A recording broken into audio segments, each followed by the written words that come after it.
Before we get into the actual meat of this video, I have to apologise for the molehill that's formed on my head. In fact, there's more than one, there's several. I can't explain this. The makeup budget on this channel has dwindled. The money's not what it once was, but I have to talk to you today because Francis Ford Coppola's new movie, Megalopolis, has finally hit theatres, and it's been declared as the worst movie ever seen on God's green earth. So what's going on? Coppola made The Godfather, he made The Conversation, he made Apocalypse Now. Why have we got to this? Well, do I think that this film is the worst film ever made? I'll get to that. But before I do, let me give you a little breakdown of the run-up to this film, just so you know going into this why this film has been so anticipated. Coppola has been working on Megalopolis since the 80s. He's been making notes, taking cuttings from newspapers that have interested him, snippings from books. It's really been a thing that he's sort of cultivated over time. He has tried several times to get this film made, and every time he's tried, he's failed. Megalopolis has been fighting an uphill battle its whole life. Frankly, it's a miracle that he even got it on the screen. It's a 2-hour and 18-minute passion project that tackles themes such as Roman history, architecture, intellectualism, philosophy. It's not exactly your standard fare. Megalopolis was really one of those films that we never thought we'd see. Finally, 40 years after first conceiving of the idea, we hear that shooting is going on, and we start to get these little trickles of details and information. I think we got the trailer a few months ago now, but I remember when that came out and I was just like, oh my god, it's actually here. The discourse around this film was quite interesting. It was very positive for a time, right when the first trailer came out, and everyone sort of thought, this is a wild looking movie. When I first saw the trailer, I remember thinking, this looks insane. But you look at some of the things, like he had these great overlay shots that were just so rich. Very much a callback to like the 1960s and the French New Wave. I'll get to that because there are a lot of influences throughout Coppola's career that really come to the fore in this film. We get the trailer, then we get the build-up to it, we get the Cannes premiere, when it gets a standing ovation. Francis Ford Coppola is very emotional, he's talking about hope, he's talking about these big themes and how this film is set to lead us into a discourse about the future and about our children's future. Then the bad news about the film starts to sort of trickle out. Reading, people call this the worst movie ever seen, and amongst all the bad reviews for the film, there was also this sort of personal smear campaign against Coppola. A lot of this was due to sort of naughty behaviour on set that was alleged by some people. I've made a severe and continuous lapse in my judgment. As far as I'm aware, these allegations have been withdrawn. It seemed to be that people were trying to poison the waters. So what did I think of this movie? Well, I'm not going to tell you yet. I'm going to be very sly and very coy and tease you, you little naughty thing. What's it all about, Alfie? I'm going to give you the plot, if I can. The film follows genius architect Francis Ford Coppola, Caesar Catalina, who has discovered a new element called megalon. Basically this indestructible, this imperishable element. So he is at odds with the town mayor, Cicero, who is traditionalist and wants to keep the old ways as they are. At the same time as this, he is also falling in love with Cicero's daughter, Julia, who is helping Caesar on his way to develop Megalon and fulfill his vision for a new city named Megalopolis. Title card, please. Amongst all this, you have the conspiracy of Caesar's late wife, who may or may not have been murdered, and you also have that Caesar can stop time, because this plot needed more, I think. It is a lot. The opening scene basically follows Caesar as he walks out onto the top of the Chrysler building, and whilst up there, it's telling the audience that Caesar can stop time, because he just falls forward and goes, time stop, and time magically stops. Then he clicks his fingers. That's terrible.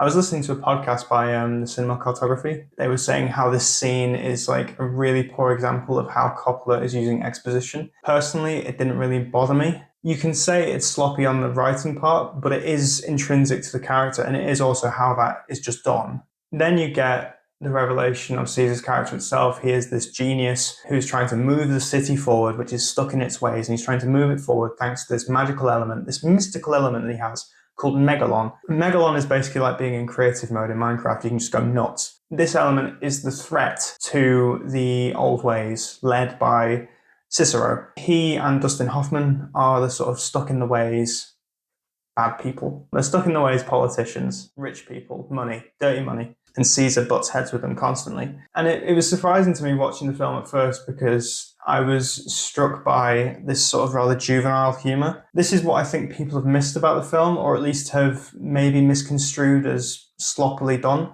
Personally, I found it really funny. Some of the characters in this are hilarious. Shia LaBeouf's character is so funny. And you've got Jon Voight's character, who people say turned up drunk to the shoot. Say what you want about his performance, it does work for the film. And you've got Aubrey Plaza's character, Wow Platinum. It sounds like a porn star. It talks like one. Probably the best character in the film. I mean, I have a soft spot for Adam Driver, but Aubrey Plaza in this film is so good. I don't know why people have looked at Aubrey Plaza's performance and not identified that consistent tone across everyone. All the characters are leaning into the obvious comedy of certain scenes, but it seems to have been missed by everybody. Caesar's powers are the impetus for the plot to start moving, and that then brings you to Nathalie Emmanuel's character, who comes into his world as an outsider and is trying to learn more about him. There's that scene where Caesar, he's talking to her and he's being standoffish verbally, but then at the end of it, he just says to her, "You can go back to the club." It's so stupid, but I think it's hilarious, and I really think this was intentional. Their relationship sort of starts to develop, and she becomes interested in him, and he becomes interested in her, but he can't let go of the feelings of his late wife. Nathalie Emmanuel tries to learn more about this, and she sort of realizes his wife has died, but was he the one who killed her? Instead, there's the implication that it was a political hit job. That isn't really spoiling anything. You get this thing where Julia is basically falling for Adam Driver, and Adam Driver is falling for her. They fall in love, they canoodle, they smush. Cicero, her father, he's livid, he's well mad, because she is going against his back and basically sleeping with the enemy. That's how he sees it. And she's fuming, because she's like, oh, I like him and that.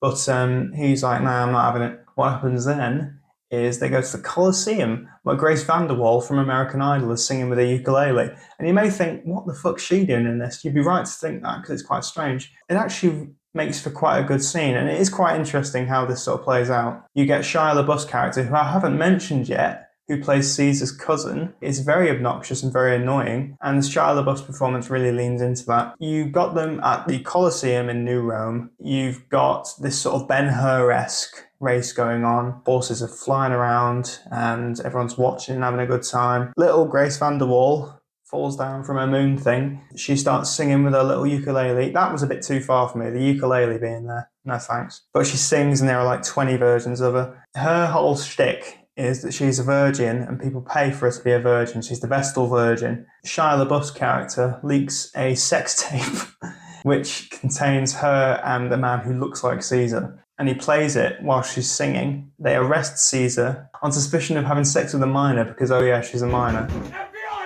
Whilst that's going on, I've got to say, because I feel like this is about the same time, there's this amazing club freakout scene, and people have been clowning on this. I think it's brilliant. I just love how Coppola is using practical and these very sort of out there visuals. And then you've got also like the shot from the trailer, which is great, which is like Adam Driver going like this. And hands are coming out from behind him, basically doing walk like an Egyptian type thing. And it's brilliant. It really is. This is where I get to the point where it's like, this film is just fun. It's just good fun. Whilst he's had that, he's been getting pissed, and that's why he's doing all this. He gets into a fight with someone, they deck him, and he gets arrested for doing a minor on a guitar. After that, he promptly gets freed because, there's no proof and all that. The rest of the movie basically sort of drops this whole conspiracy angle and instead focuses on Caesar trying to build Megalopolis and the relations between the characters and how these philosophies sort of go against each other. That's a very short way of summing up the film. There is one moment in this film where I would say it was awful, which is a scene where Adam Driver's character has a bandage over his face. The bandage is slowly unwrapped, like in The Invisible Man. He gets the final bandage off, and as he does, you can see a piece of megalon that's been inserted in his face to sort of heal it. As this happens, he just sort of swoops into frame like this. It's like that, and his face is there, and he's looking off. He splits into 5, and it's like kaleidoscopic. There's 5 Adam Drivers with the face all mangled, and this was the moment where someone laughed in the IMAX that I was at. I think one guy at the front just lost it. And at that point, I was just like, okay, that is bad. That is so bad. The rest of the time with the special effects, and this will lead me on quite nicely to the special effects. The rest of the time, I did not care about the special effects at all. I'd watched the Twin Peaks Return when that came on, And people had always said, oh God, the special effects are crap. And they are at certain points. It's to evoke a feeling in you. In the same way as in Megalopolis, the city of the future looks ridiculous. It really does. Really gold and oversaturated, and just these sort of living structures that would never work in the future, but that's not the point. The special effects at other times, Coppola makes extensive use of green screen and these sort of CGI looking effects that do look very CGI. However, to me, a lot of the time what he was doing was sort of creating a sort of whimsical atmosphere. There was no moment where I was, apart from the moment where Adam Driver's bandage comes off and he sort of, apart from that, there was no moment where I was taken out of it because of the effects. In fact, some of it looks absolutely great. One of my favourite scenes in the movie, which I've heard people rag on all the time, is the scene where a satellite falls onto the city of New Rome. The way that Coppola chose to shoot that is to show snatches of shadow on the buildings. So you get these glimpses of shadows just like going,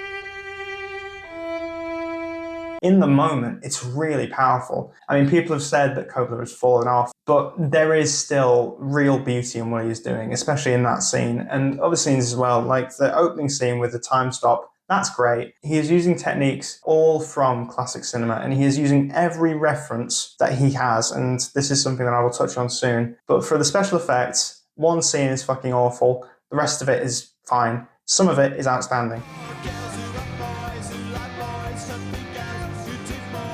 Somewhere where I understand people making fun of this film is in the performances, because they are not for everyone. Adam Driver is doing a very sort of straight-laced, a very sort of dry performance as Caesar. There are moments where he does let a bit of emotion out. Aubrey Plaza and Shia LaBeouf, they know the tone, they know it like the back of their hand, and they are just going for it. Caesar is much drier, but he's still memorable. In terms of his characteristics, they're interesting. He has these good, profound dialogues. I think that sometimes on too pretentious for my taste. You've got Nathalie Emmanuel, who is doing this sort of acting as if she's in a rom-com, and you've got Giancarlo Esposito who's acting very straight-laced. What you get from these styles is you actually get something that does work surprisingly well. In terms of the smaller characters like Grace VanderWaal, who's in one scene, and I thought Sufjan Stevens was in this film. I thought Sufjan Stevens was playing Shia LaBeouf's right-hand man, but no, it was Balthazar Getty. And I looked at him and I thought, there's no way that's Balthazar Getty. I still think it was Sufjan Stevens. I don't know why. You know what? If Grace VanderWaal had dropped the ukulele, gone, Sufjan, get up here, and Sufjan had started playing, Casimir Pulaski Day or something like that, that would be really good, and maybe this film would have been a 10 out of 10. But for now, it's Grace VanderWaal, and fine. We'll deal with it. I want to get back to the point of this film being a sort of melting pot for every idea that Coppola has ever had, or every idea that Coppola has ever admired. And it's very obvious that this is not a film about an architect. This is a film about Coppola. This is a film about a filmmaker who has been stuck in the past, as in being unable to make Megalopolis. Coppola is making Megalopolis to bring filmmaking into the future, to revitalize it. He is putting everything in this film. He is putting philosophy, Shakespeare, all his ideas on theology, all his ideas on film. He has quotations from Marcus Aurelius, from Shakespeare, from Rousseau. He is recycling quotations in much the same way that Godard did, in the same way that Jackson Pollock would take his brush and just sort of flick like that, adding an extra layer and an extra colour to a piece. Aurelius, Rousseau, Shakespeare. I'm a sucker for Godard's pretentious quotations. But then you get to older films that Coppola is referencing. There are several things that are quite obvious as being references to films that Coppola has loved. So in one scene you get Adam Driver, he's sort of floating in a landscape. It's really reminiscent of L'Atlanta, which is the 1934 film by Jean Vigo. And there's also several extensive uses of triptych technique. Triptych is where the screen splits into 3 equal divisions. He uses it in the same way as Gantz did in Napoleon, which is, I think, his frame of reference. I heard Grace Randolph say that this reminds me of the Epcot Center. I was just like, Jesus Christ, it's fucking Napoleon. And again, I can go on. So there's also the Colosseum and the chariot racing, which is reminiscent of Ben-Hur. And the costume design is very much like those old 50s, 60s style epics. I think this is just a love letter to cinema, but it's also Coppola's way of bringing new life to these techniques. It's all here. This is 500 years of Coppola's life, all on celluloid. If you like it, you like it. If you don't, you don't. Looks like we've made it to the end. Is the world that we live in the only one that is available to us? Coppola is asking that question. He is also answering it to some extent. But I think it is more importantly a sort of statement of hope, which personally I thought was quite nice. I've been talking for ages, I do apologise. I have never seen a film quite like Megalopolis. Should you see it? Yes, you should. Will you like it? I've not a clue. I really don't know. Now that's my Coppola defense squad call out. I'm not in danger, Skylar. I am the danger. I am the one on Letterboxd defending Megalopolis from its haters. Now, I hope that very concise sum up of the film tells you what I think about it. I hope you've enjoyed this video. It's probably the most out there that I've made. Let me know what you think. If I'm right, if I'm wrong, I'm right. Give me your thoughts, and I will see you next time when I'm talking about, most likely, some books. Thank you for watching. I really hope you enjoyed it. Goodbye.